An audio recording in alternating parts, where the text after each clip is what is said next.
Alhamdulillah. Bugün bolsa Kudayım buyursa den soğuk sıyıkırı turasında den soğuk sıyıkırı janakı dualardın köpçülük türleri var da duaya köp. Demek subhanallah kara duanın ming degen türleri var dep aytып берип атабыз. O aytып берип атканым эгер араңарда имамдар болсо, илим талабында жүргөн болсо, кимдегим ушул Алла Тааланын өкүмүн аткарам деп жашап жүргөндөр болсо, иншалла кимдин мүмкүнчүлүгү болуп ушундай бир адамдарга үй бүлөсүнө дем салып кала турган болсо, ушул нерселерге сабак катары алсын машалла. Бизде уруксат. Ким ушул нерсени үйрөнөм дей турган болсо, мына ушу сабактарга кирсин, үммөт кейжиге. Ошо жерде кирсеңиздер бүткүл нерсени айтып берип атабыз. Кандай болот, белгиси кандай болот, эмне болот. Демек, ошол нерсени сен көз ачыктык кылбай эле андан сураган. Эмне болуп атасың? Кандай болуп атасың? Деп сурай турган болсоң, баягы сабактарды көрүп алган адамдар ошол ичинен машалла оңой эле таап алышат. Момундай турбайды, ошо диагноз коюп, анан сону ошонун эмне айыктыруу жолуна аракет кылсаңыздар да болот деген эле сөз. Макулбу? Бул нерсеге көңүл бурушубуз керек. Айтып аткан нерселердин баардыгы тең Эрмек Молдого келсин деген сөз максат эмес. Молдо көп. Каалаганыңыздарга бара бериңиздер. Ким болсо барыңыздар машалла. Кимден шифа табамыз ошого бара бериңиздер. Сөз нерсе эмес. Мындай айтканда ушул жерге эле келиш керек деген сөз жок, тапкан жокмун мен. Айткым да келген жок нерсе. Алла Таала каалады, мындай айткан жолуңуздар түштү, Алла алып келди. Биз сиздерди субханалла тамашалап айтканда мы открылись деп жазып алган жокмун дейкачы. Субханалла, эмне бул жерде болуп аткан нерсенин баардыгы тең бир кандай бир Алланын бир өзүнүн каалоосу. Демек, бүгүн ден соолук кара дуасы туурасында ал кандай болот? Адамдардын көпчүлүктөрү ооруйт. Ооруну биз дайым айтабыз, да эстеп калышыңыздар керек. Эгерде кимдегим ушул бир ооруларга чалдыгып калган болсо, биринчиден эмнекен больницаларга, бейтапканаларга барсын. Бейтапканага баргандан кийин жакшы билимдүү, илимдүү, тажрыйбасы көп болгон докторларга, врачтарга көрүнсүн. Бардык субханалла жанакыл эмелерге мындай көз салып көрсүн. Томографиясы болсун, кайсы баарына түшүп көрсүн. Дарылангандан кийин да дарылысын мындай айтканда эч бир мындай диагноз табылбаса ооруп аткан жерин, ошол мезгилде субханалла дарылангандан кийин айыкпай атса, анда ошондон кийин эмне кылып башташ керек? Ушул субханалла мындай айтканда Куран аяттары менен дарыланууга, пайгамбарыбыз көрсөткөн бал, сүт, жанагындай бир нерселерге көңүл буруп башташ керек. Муну унутпаш керек. Анткенсе пайгамбарыбыздын бир улуу бир хадистеринде уламалар түшүндүрүп айтат, маанисинде ушундай: бир заман болот, адамдар өлө тургандар өлбөйт, өлбөй тургандар өлөт деген. Анан түшүндүрүшөт экен алымдар, бул эмне себеп десе, замандын ушундай бир нерсе технология катуу өсүп кеткен себебинен адамдардын көпчүлүктөрү эмне болот экен? Жанакындай субханалла өлбөй тургандар өлөт дегени арам нерселер менен, арактар менен, наша менен, наркотиктер менен, жанакындай бир бузулган нерселер менен субханалла тамактанып жашоосун экен, ошол өлбөй тургандар ошентип өлөт экен. Жо сөзлөрүн муун өлтүрөт экен. Жо секирип өлөт экен. Ушул нерсе көйүп кетет. Эми акыр заман алдында муун өлгөн менен секирип өлгөн ушунча көйөт. Ал мун жанакылар таң калбай эле койгула, бир секирип атса, эме кылып аткан болсо, тигини күнөөлөбөй эле койгула, ал ушундай точно ошондой бар, өлмөк. Тагдырында ошондой нерсе бар болчу. Демек, айтайын деген максат эмне? Ушундай болот экен. Ал эми өлө тургандар өлбөй калат дегени субханалла илим көсөрүп кеткен себебинен бир кандай запчас сыяктуу болуп, мисалы бир нерсени жүрөктү которуп, өпкөндү которуп, бөйрөктү которгондой эмне ушундай болуп калат деп аалымдар түшүндүрүп айтат. Демек, ушул нерсени замандын дагы нерселерин колдонуш. Ал эми шариятыбыз боюнча дарыланууга эмнекен харам эмес. Кимде эми тескерисинен дарыланбай туруп өлүп кете турган болсо, кыяматта катуу жооп бере турганы айтылган. Ушул нерсени караңыздар. Демек, бир адамга эгерде бир кандай бир ден соолук кара дуасы болгон болсо, ден соолугуна тиешелүү болгон кара дуб болсо, анын белгилери кандай болсо, биринчиси бир дене мүчөсүндө бир мүчөсүнүн дайым такай ооруп турушу.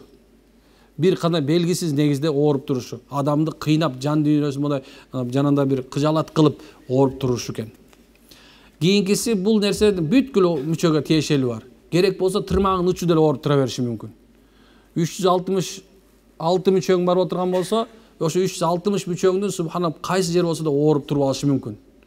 Кийинкиси адамдын жана эпилепсия болушу, же болсо судорога кармашы, же болсо ал адамдардын да жанагындай калчылдап титирөөсү бул биринчи белгилери. Көп убакыттарда ушул жанагындай эпилепсия жөнүндө айтканыбызда биз айтабыз, эпилепсия деген нерсе айгат экен деп эле айтабыз да.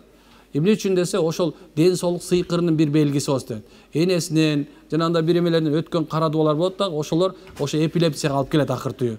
Эпилепсиянын көпчүлүктөрү айгат. Эгер да төрөлгөндөн бери эпилепсия болбосо, эмнеге кадимкидей эле ошол нерсе айга тургандыгын айтабыз. Бул ошол адамдын судорог болуп жыгылышы, эстен танып жыгылышы, баштарын айланып турушу дайыма, бир орунда ушундай бир кыжалат болуп эле баш айланып эле эмне кыларын билбей турушу, же болсо басып баратканда мындай жүрөгүнүн айланычылыгы, мунун баары ошонун белгиси. Кийинкиси бир дененин өзү паралич болушу.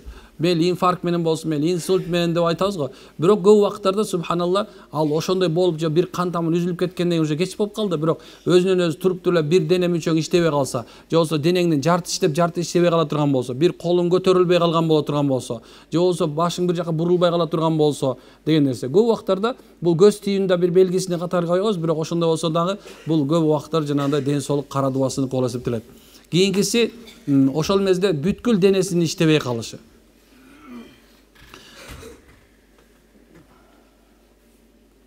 2000 жыл болуш керек дейм да. Же 98 бе? 98 жыл болуш керек дейм. Көлүктөр барбы? Машалла, жакшы. Бул Кажы сайдан баштап биз жөө жамаат менен болуп калдык. Анан ошо жерде бир айылдын атын унутуп атам, астагфирулла. Бир аксакал бар экен.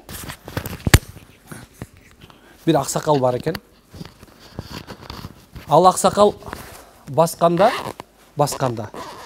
эки буту менен эле мындай эле эме кылып басат экен. Мындай биринин үстүнө бирин коюп, мындай. Бир менен бир тапан басат. Анан ал киши бизди зыяратка апара турган болду. Ал кишинин аркасынан бассаң көпкө чейин жетпейсиң. Az барбы жокпу билбейм. Анан кийин ал киши бизге өз окуясын айтып берди. Өзү военный экен. Бир күн эле эртең менен турбай калыптыр. Бүт денеси катып калыптыр, паралич болуп. Ошентип ал киши 10 жылдан ашык жатыптыр. 10 жылдан ашык. Ошентип жатса, анан кийин бир күнү кой, болду, 10 жыл жаттым, өлө турган мезгилим келди окшойт деп арыктап кеткен, ушундай кыйналып кеткен. Анан молдону чакырды, молдо кез дагы субханалла, билесиздер да, азыр бир дагы молдо жок болуш керек, Алла жолуна чыкпаган жагы барбы дагы эле. Бар кичине. Бирөө ушундай чыккан экен, машалла, ал айтыптыр, намаз оку дептир. Анан бай өз военный болсо өмүр бою ишеп, ушундай нерсе болсо эмне экен, бай ачууланган айтты, сен эмне деп атасың, парализоваться жатсам. Жок, шариатта уксат ушундай кылса. Daarатты албайсыз, эчтеке кылбайсыз. Болгону көзүңдү ымдап эле азан айтылган угулат экен, ошол убакта ымдап баштайсың. Кантип дейт, монтип ымдайсың деп анан көрсөтүп берет. 2 ай ымдаптыр. 2 айдан кийин башы кыймылдаптыр. Ошентип отуруп 1,5 жыл ымдап отуруп, башы кыймылдап турган субханалла, 1,5 жылдан кийин эртең менен минтип туруп, кадимки дейт, өзү менен өзү дейт, отуруп мындай туруп деле отуруп алдым дейт. Өзүм жүрөгүм жарылып кетеси да дейт. Ошентип анан субханалла айтат, бул оор эмнеден болгонун билбейм, бирок ушинтип намаз окуп туруп кеттим дейт. Намаз өз шифа да, туурабы? Демек мен ушул кишиники айтам, бул кишиники оору сыйкыры болгон. Кара дубал ушундай болгон. Эми бул эмне экен, намаз менен субханалланын каалоосу менен турду. Демек пайгамбарыбыздын хак эмне экен, намазда шифа бар. Бул нерсе айтайын нерсе ушул денесинин баары паралич болуп калгандыгын айтайын дедим эле. Кийинкиси дененин бир мүчөсүнүн эч бир нерсени сезбей калышлыгы. Мындай айтканда, колуң менен кармайсың, бирок сезбейсиң. Бутуң менен басасың, бирок сезбейсиң. Даам сезбей калышың мүмкүн, Субханалла. Ушундай кулагың угуп атат, бирок темда бир башка. Негизи эле бардык бир ошол организмде субханалла ошол нерсенин жок болуп кетиши мүмкүн экен. Демек, бул нерсенин көпчүлүктөрү баягы жөнөкөй оорго окшошу мүмкүн, бирок качан сен үстүнө рукуя окуганда ошол нерселер кимде экен мүчөлөр кыймылдап кайра өзүнүн калыбына келип башташы толук мүмкүн деп субхан айтат экен. Демек ушул нерсени түшүнүшүбүз керек экен. Бул ден соолук сыйхыры, кара дубасы бул бардыгында эле бар нерсе. Аябай көпчүлүктө кишилерде бар азыр. Демек бул нерсеге мындай бир адамдар ооруп аткан мезгилде жөн эле көңүл бурбай койбош керек. Эмне үчүн мен ооруп атам? Эмне үчүн? Эми алымдардын көз карашы бар. Эгерде бир адамга ушул сыйкыр кара дуба боло турган болсо, ал кайсы нерсеге таасир берет десе, айтышат ал бардык нерсесине таасир берет. Ишине дагы, ден соолугуна дагы, үй бүлөсүнө дагы, психологиясына дагы деп айтабыз, туурабы? Ошол эле мезгилде субханалла кээ бир айтат, жок, эгер ден соолук сыйкыр боло турган болсо, ден соолугуна ана зыян берет деп айтат. Бирок мен көпчүлүгүнө жанакыл ушул бүттү нерсесине зыян берет деген жаны кошулам. Өзүмдүн эмемде, түшүнүгүмдө субханалла. Демек айтайын деген максат ушул эки урматтуу буртуганым, ден соолук сыйкырында антидепрессант менен айыгыш мүмкүн эмес. Ооруй бергенден көпчүлүктөр кетанал, антидепрессанттар, психолог, невропатологдордо жүргөндөр аябай көп. Демек ошол дарылардын бардыгы тең сизге жардам бербей калат. Ал дарылар улам көбөйтүлөт, бирок акырында сен наркоман болгондон башка эчтеке пайда таппай каласың. Бул оорулар канча убакытка чейин айыгат деген нерселер бар. Кээ бирлерге бир окуганга жетишип атат, бирок кээ бирлерге 3 жыл жүргөнгө да туура келип калат. Бирок унутушпаш керек субханалла. Эң көбүндө 3 айга чейин окуу, 3 айдан кийин некен ошол адамдын некен ден соолугуна дагы бир нерсе таасир берет. Демек сен дагы деле болсо намаз окуй элексиң. Демек сен дагы деле болсо орозолорду тута элексиң. Дагы деле болсо сен амалдарыңды тургуза элексиң. Аял болсаң хижабын кие элексиң, колуңда лагыңды кетире элексиң. Субханалла, ондай бияктан өсө элек. Мындай айтканда бүт келбеттериң шайтандыкына окшоштуруп алгансың, ошол себептен келбейт. Эркектер болсо субхан дагы деле болсо балки күнөөдү тыя элексиң. Мына ошол нерсеге көңүл буруш керек. Алхамдулилла, Аллах Таала шифа берүүчү зат. Эгерде сен толук якын кое турган болсоң, Кудайым берсе ушул нерсе айыгат. Айыкпай койбойт. Ал эми калган нерсе болсо бардыгы эле жиндер менен болот. Оорулардын бардыгына ошол ооруп аткан мүчөңө жин отурат деп айтабыз, хадистерге байланыштуу машалла. Ошон үчүн дайым така эртең менен кечинде зикирлериңерге бекем болгула. Субханаллахты 100 жолу, алхамдулилlah 100 жолу, Аллаху акбарды 100 жолу, ла илаха иллаллах 100 жолу, астагфируллахты 100 жолу, ла хаула ва ла куввата илля билlah 100 жолу, Аллахумма салли аля саййидина Мухаммад деп пайгамбар салаватты 100 жолу эртең менен сөзсүз. Эртең менен ла илаха иллаллах вахдаху ла шарика ла, лахул мулку ва лахул хамду ва аля кулли шайин кадирди 100 жолу айткыла.